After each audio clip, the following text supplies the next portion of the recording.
शक्ती आहे आणि या जागृतीचा शक्तीचा शोधच बुद्धांनी बुद्धगयेमध्ये लावलेला आहे. असा एक माझा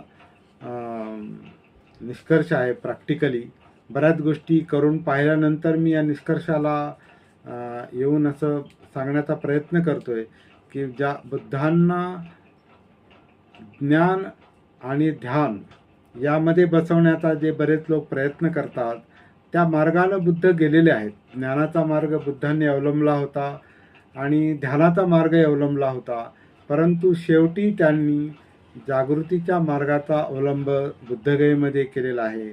आणि जसं बाबासाहेबांनी तिथं म्हटलेलं आहे बुद्ध आणि त्यांच्या धम्ममध्ये की 40 दिवस पुरेल इतकं अन्न बुद्धांनी तिथं एकत्र जमा करून ठेवलं होतं आणि तिथं त्यांनी ती साधना केली आणि त्याचा परिणाम म्हणून त्यांना ते बुद्धत्व मिळालं, निब्बाण मिळालं